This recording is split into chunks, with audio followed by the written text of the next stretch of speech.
नमस्कार, मैं रत्नेश। आप देख रहे हैं द रत्नेश टॉक। मेरे सभी सामाजिक परिवार के सदस्यों का बहुत बहुत स्वागत है। कुछ लड़ाइयाँ मेंटल लेवल पर भी होती हैं, सिर्फ पहलवानों वाली लड़ाई नहीं होती है। जब आपको समझ में आ जाए कि सामने वाला का एजेंडा कुछ और ही है, तब आपको लड़ाई मेंटल लेवल पर लड़नी होती है। ना सिर्फ नरेंद्र सिंह तोमर कृषि मंत्री ने मात्र 15 मिनट में बैठक खत्म करे, बल्कि 3 घंटों तक विज्ञान भवन में किसान संगठन के नेताओं को इंतजार भी करवाया। इस तरह का इंतजार पिछले 10 बैठकों में नहीं देखने को मिला था। आज जो सो कॉल्ड किसान हैं, उनकी बेचैनी इस बात की थी कि सरकार ने उन्हें इतना इंतजार क्यों कराया, इसके क्या मायने हैं, इसके क्या अर्थ निकाले जाएं, सरकार ने इंतजार क्यों कराया। और यकीन मानिए, इंतजार करना बड़ा ही सब्र का काम होता है। 22 जनवरी को 1 बजे दोपहर में बैठक होनी थी किसान नेताओं और सरकार के बीच। लगभग 4:30 बजे के आसपास कृषि मंत्री बैठक में गए। 15 मिनट की बैठक हुई, जो कि दिखाता है कहीं न कहीं सरकार ने एक तरह का साइकोलॉजिकल वार किया है। साइकोलॉजिकल वार कई बार आपको तोड़ देता है, चाहे आप कितने ही बलिष्ठ हों, भले ही आप 150 केजी के पहलवान ही क्यों न हों। एक तो 3 घंटे तक का इंतजार कराया और उसके बाद 15 मिनट की बैठक। मैं ये मानता हूँ यह पूरी तरह से यूं ही नहीं हुआ होगा। यह एक सोची समझी रणनीति के तहत, योजना के तहत ऐसा किया गया होगा। सबसे अहम बात यह है जो हमें आपको हम सबको समझनी है कि वार्ता के लिए कोई दूसरी तारीख भी नहीं दी गई। 3 घंटे इंतजार करने के बाद और 15 मिनट की सिर्फ बैठक हुई, इसके बावजूद वार्ता की नई तारीख नहीं दिया जाना, यह भी कहीं न कहीं कुछ न कुछ संकेत करता है सरकार की तरफ से कि कहीं सरकार कुछ कठोर और सख्त कदम तो नहीं उठाने जा रही है। आम जन, सामान्य जन, सभी किसानों के, सभी राष्ट्रीयवादियों के गुस्से को सरकार नज़रअंदाज नहीं कर रही थी, बल्कि अंदाज ले रही है।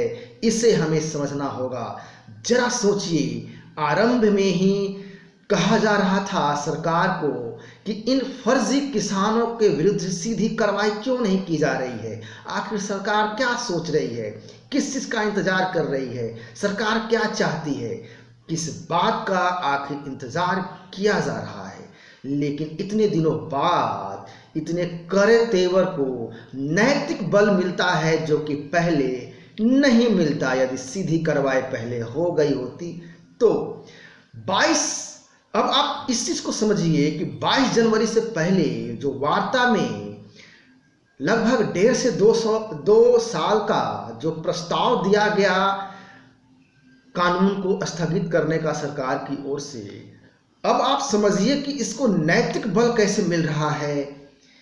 22 जनवरी के बैठक के बाद आज किसान यदि ये मान लेते उस प्रस्ताव को, उनके पास अवसर था किसानों के पास कि आसानी से निगोशिएट कर सकते थे।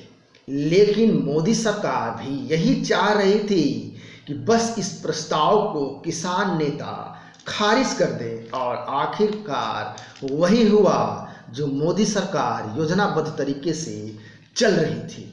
सरकार भी एक तरह से तैयार बैठी थी कि ऐसा होने के लिए, और अब फर्जी किसान नेता फंस चुके हैं। प्रस्ताव को ठुकराकर यदि मोदी सरकार 1.5 वर्ष का प्रस्ताव नहीं देती तो उसे नैतिक बल नहीं मिलता।